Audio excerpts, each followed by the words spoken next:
There was a naked, this always gets me. There was a naked woman came out and planted herself with her legs spread in front of the police. What this is supposed to mean, don't ask me. I'm the wrong person to ask because I have no idea.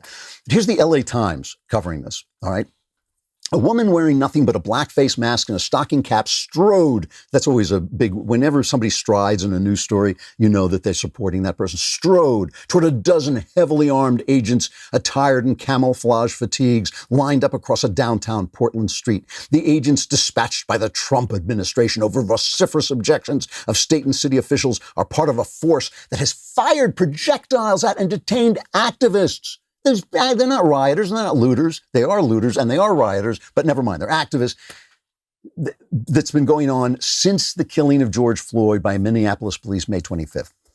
Numerous photos and videos posted on Twitter show the unidentified woman as she halted in the middle of the street. She stood I mean, somebody actually sat down and wrote this. She stood calmly, a surreal image of human vulnerability in the face of an overpowering force that has been criticized nationally by civil rights advocates. Talk about begging the question. Are they civil rights advocates or are they anti-American leftists trying to destroy the country? I'm taking B.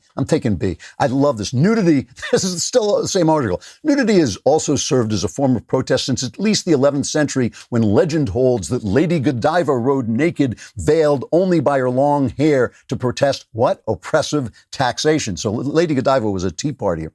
So, you know, this is happening all around the country. Chicago, they were throwing things at police officers to pull down a Columbus statue. Black Lives Matter protesters looted an Amazon store in Seattle, which is hilarious. I mean, Amazon has done nothing but push this crap Black Lives Matter stuff at me. You know, a guy who reads like romantic poetry in 18th century history, and they're pushing this. But, well, if you're interested in the poetry of John Clare, you might be interested in white fragility. Well, no, I'm not. And it's supposed to be my page serving me as their customer. But they're pushing this stuff, so they went in and looted them. Good. I'm glad. I hope they loot the entire company. You know, I mean, really, what are you supporting? Why are you supporting the mob? Here's the pictures. You can see it. I mean, it is just unbelievable. And now they talk about defunding the police. Let's just pause for a minute. You know, when somebody actually, you know, here's Keith Ellison. Keith Ellison is the Attorney General in Minnesota, right, where a lot of this violence, I mean, Minneapolis has been destroyed. Here he is talking about what should happen to rape victims. They don't need no stinking cops. If you're a woman who's been a victim of a sexual assault and the assailant ran away, wouldn't you rather talk to somebody who is trained in helping you deal with what you're dealing with, as opposed to somebody whose main training is that they know how to use a firearm?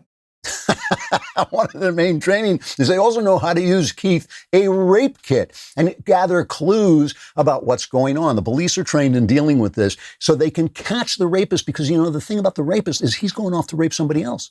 You know, I mean, this is the thing. This is the kind of nonsense that the Democrat Party is talking about. This is an empty party. This is a part, you know, when we talk about the end of the Republicans, and I do believe the Republicans are finished. I believe that, you know, there is now going to be a Trumpian Republican Party or no Republican Party. This is an amazing thing. So many of my anti-Trump friends on the right are saying once Trump is gone, man, the Republicans will be able to come back and reestablish their creds. And they, you know, that's why all the, you know, never Trump sites are called things like the Rampart and, you know, the Remnant. They think they're defending a remnant of something that's going to come back and reestablish the good of conservative governance, which wasn't taking place. I mean, before we had 8 years of Obama undermining our relationships with our allies, establishing relationships with the terrorist state of Iran, before we had the Obama administration ceding an area the size of Ohio to ISIS, before we had the Barack Obama administration basically undermining our police, encouraging with the kinds of things they said, encouraging this sort of violence against police that we saw in Dallas and New York. Before we had that, we had the George W. Bush administration. And listen, I thought George W. Bush was a nice guy, and I supported him against the people who were against him because I thought they were against America, which obviously we now see I was right about that. But he did get us involved in wars that he didn't know how to win or how to pay for.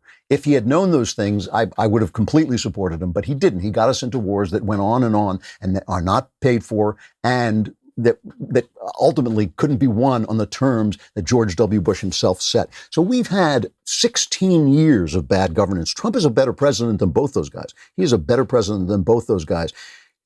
That's the thing. We're seeing that, but we're also seeing the end of the Democrat Party. The Democrat Party is now exposed for what it is. It is not an American party. It is not even a political party. It is a criminal enterprise that is against the Constitution, that wants power for itself above all others. And these are the things that are coming to an end. We have to make sure that what's beginning is a lot better than that.